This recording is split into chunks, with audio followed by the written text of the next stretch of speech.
Vous pouvez tourner 8000 pages. J'aime lire, je n'aime pas nécessairement les livres. Après le livre. Je crois pas que le livre disparaîtra. Je pense que les formats vont changer. Il me semble qu'il y aura toujours ce rapport un peu charnel malgré tout à l'objet. Pour moi, il n'y a pas du tout d'opposition entre le papier et le numérique. Après le livre. Après le livre. Après le livre. Une série d'émissions par Guylaine Dubois.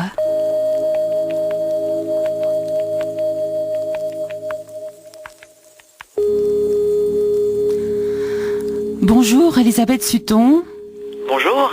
Bonjour, vous êtes l'une des auteurs de Publier son livre à l'ère numérique, essai que vous avez écrit en collaboration avec Marie-Laure Caillé.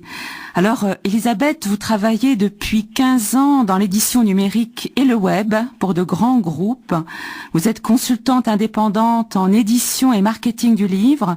Vous accompagnez auteurs, éditeurs, libraires et bibliothécaires dans l'aventure du numérique. Marie-Laure Caillé, votre collaboratrice, a été, elle, pendant 15 ans, directrice éditoriale dans un groupe d'édition. Elle fonde en 2011 une structure de conseil, Caillé & Co, conseil, coaching éditorial, production et gestion de contenu. Voilà deux personnes très au fait de l'édition numérique. Alors, vous donnez la parole, Elisabeth Sutton, pour votre livre aux éditions Erol, Publier son livre à l'ère numérique, pourrait laisser penser un manque total d'originalité de ma part dans le cadre de cette émission.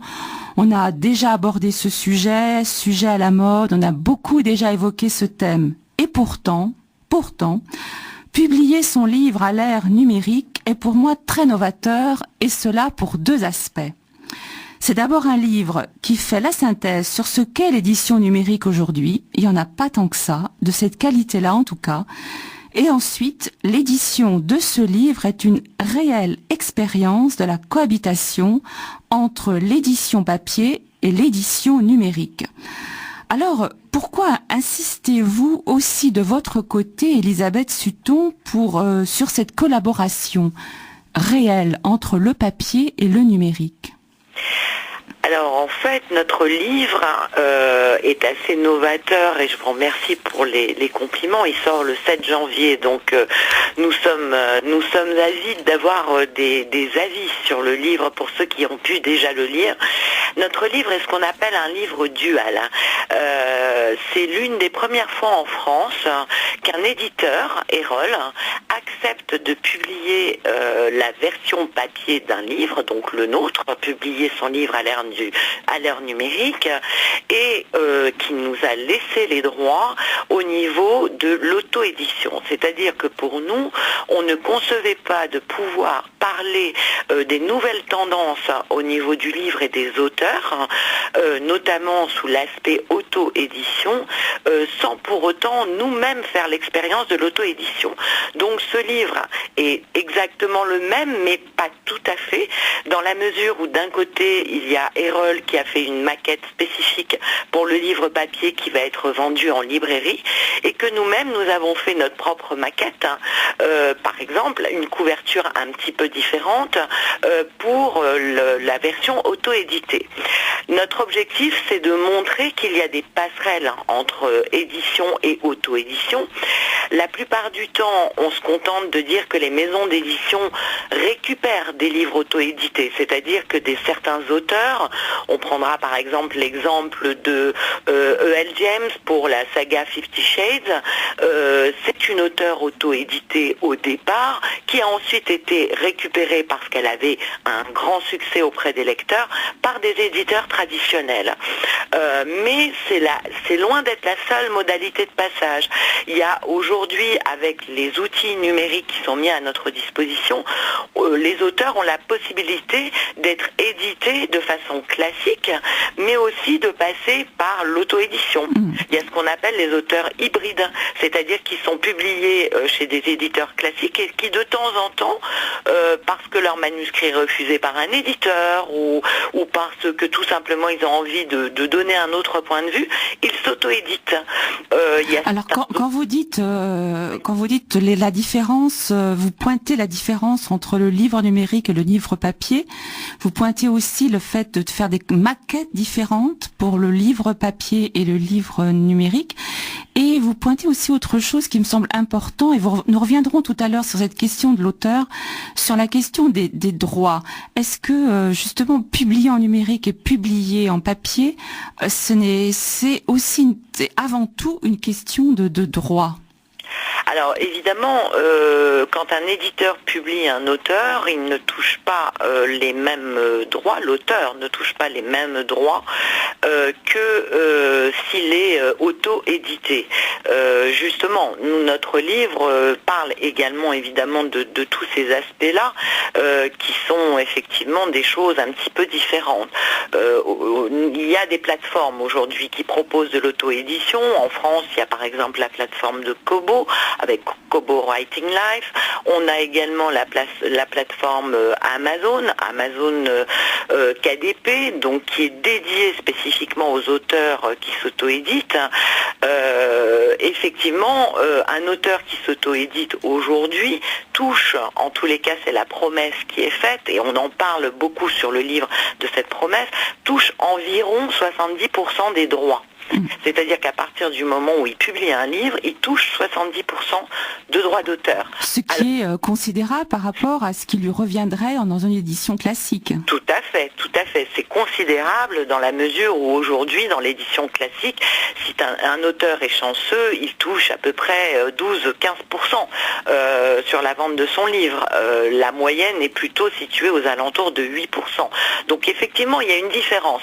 Mais dans notre livre, on a voulu justement que celui-ci soit un démonstrateur de ces nouvelles formes de collaboration en conservant nos droits numériques, en sortant simultanément les deux versions de l'ouvrage. Donc ça, c'est une démarche éditoriale qui est importante, et en démontrant qu'il ne faut pas opposer les deux voies de publication, mais les lier en faisant vivre des nouveaux modèles. Ce qui n'est pas forcément simple, mais c'est possible. On a pu le faire, on a pu convaincre notre éditeur de fonctionner ainsi, mais c'est encore une fois un démonstrateur, ce n'est pas une généralité aujourd'hui dans le monde de l'édition.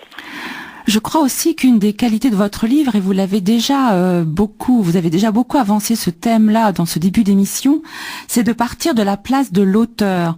L'auteur, en vous lisant, n'est plus simplement celui qui produit un texte, mais il s'occupe aussi de tout ce qui est valorisation de son œuvre.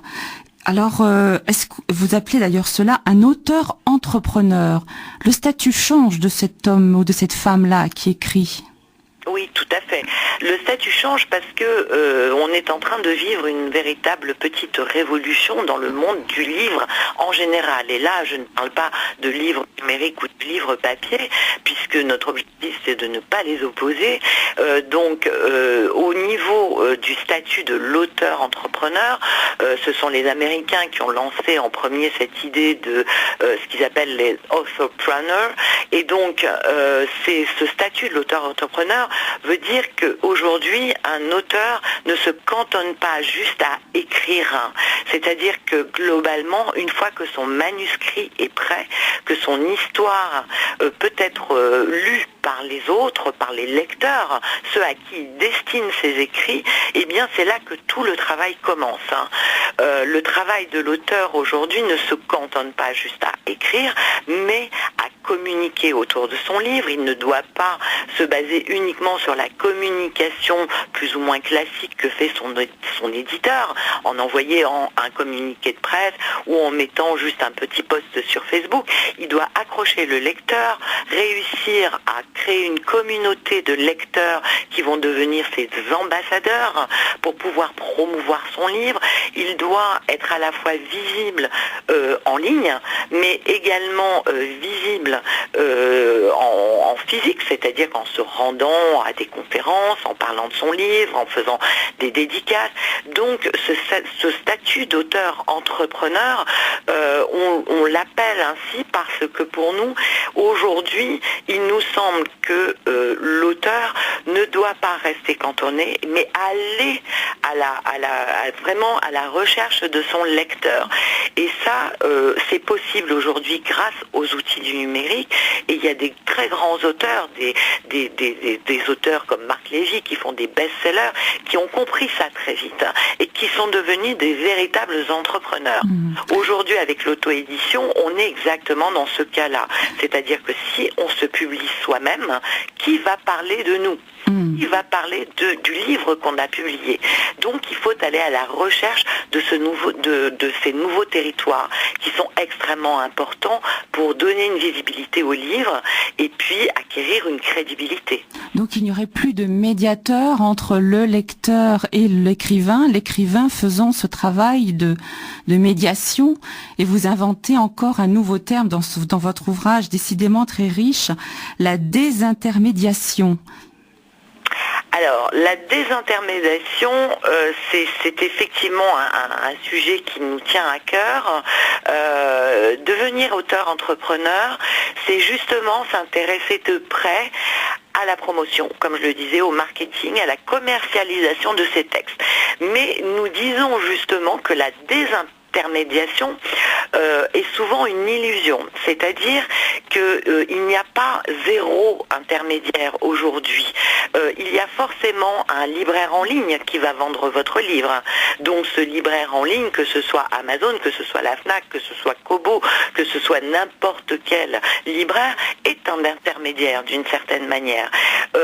Donc on voudrait nous laisser croire qu'il n'y a plus d'intermédiaire aujourd'hui entre l'auteur et le lecteur. Mais on remarque, et c'est ce qu'on explique dans le livre, que ce n'est pas seulement l'éditeur, les médias généralistes ou le libraire qui assure cette médiation culturelle, mais c'est surtout les communautés de lecteurs, les blogueurs, les réseaux sociaux, les plateformes numériques d'autopublication ou de vente. Et la désintermédiation est un mythe qu'il faut, d'une certaine manière, apprendre à mieux comprendre pour mieux maîtriser ces nouveaux intermédiaires et pour mieux gérer la vie de son livre.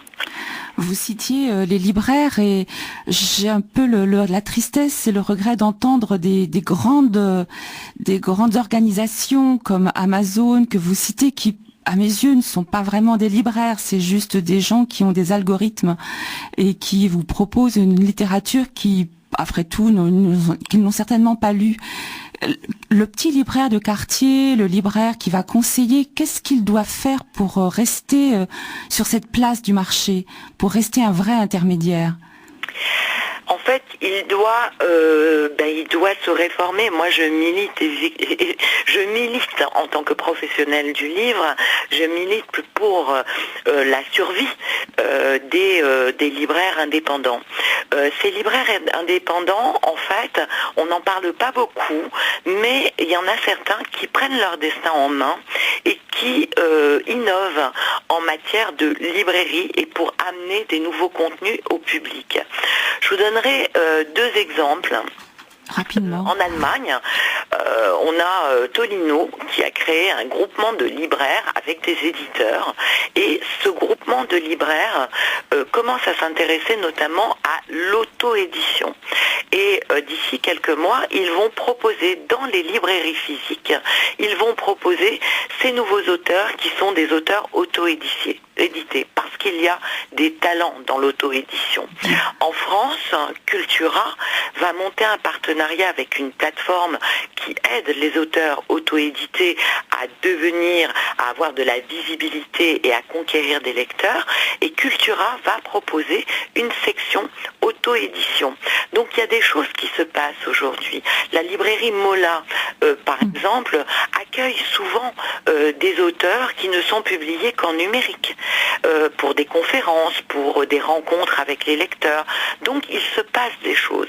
Mais effectivement, on a les très gros comme Amazon que je cite encore une fois, mais ils sont extrêmement proactifs en matière de numérique et en matière d'auto-édition, qui ont tendance à étouffer ce genre d'initiative. Et effectivement, il se passe des choses. Peut-être pas suffisamment encore, mais je pense et j'espère que ça va venir, parce qu'il en va de la survie des librairies. Merci beaucoup Elisabeth Sutton pour ce livre dynamique et novateur, publié son livre à l'ère numérique aux éditions Erol. Et rendez-vous sur Facebook au même titre que ce livre-là pour en savoir plus. Merci, au revoir. Merci à vous, au revoir.